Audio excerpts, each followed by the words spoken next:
Good day, sir. I am Josephine Rose Alvara, and I am pleased to present my selected training regulation, which is Bartending NC2.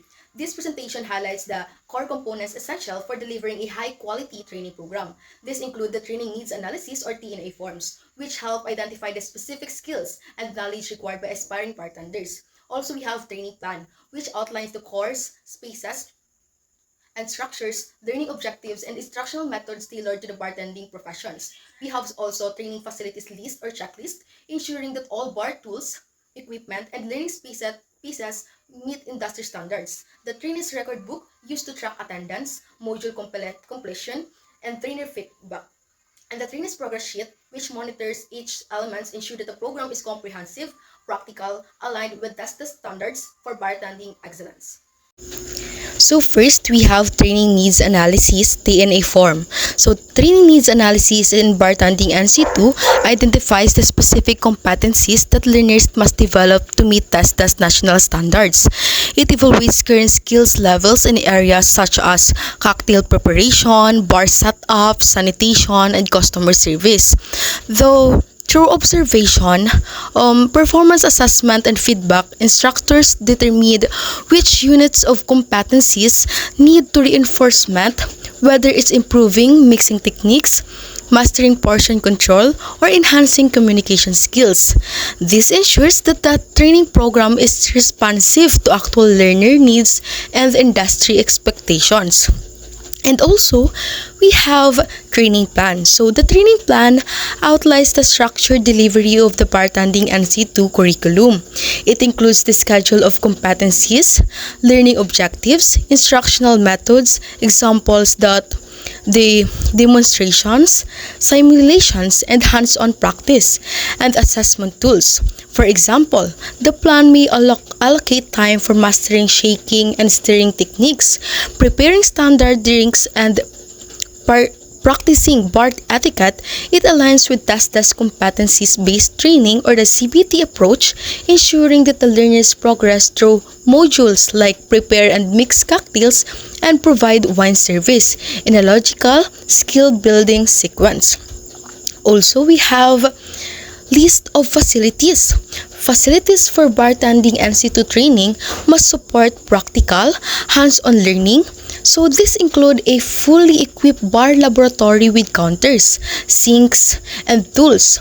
Bartending tools such as jiggers, shakers, strainers, blenders, and glasswares, and storage areas for ingredients and supplies, safety and sanitation equipment like fire extinguishers, hand washing sanitation or hand washing stations, and cleaning materials are also essential.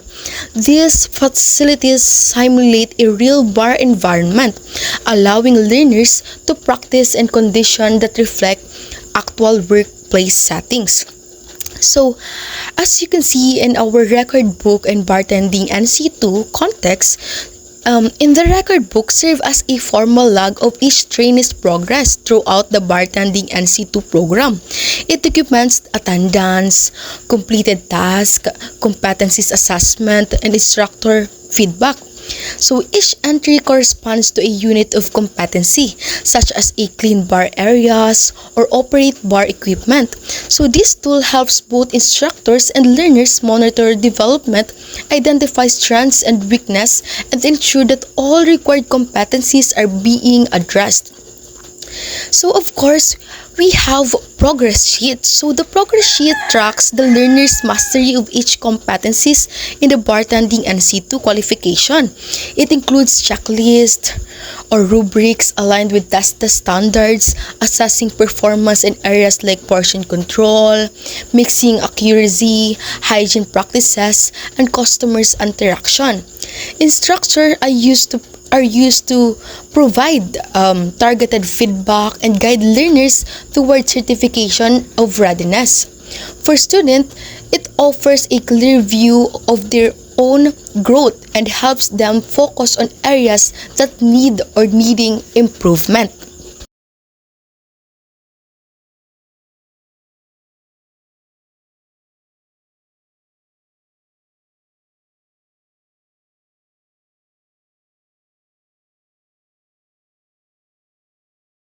So in conclusion, the components of a midterm portfolio of 4 bartending NC2, including the training needs analysis, training plan, list of facilities, record books, and progress sheet, serve as essential pillars in delivering a competency-based education aligned with TESDA standards. Each element plays a critical role in ensuring that learners not only acquire technical skills like mixing, portioning, and bar setup, but also develop professionalism, teamwork, and customer service.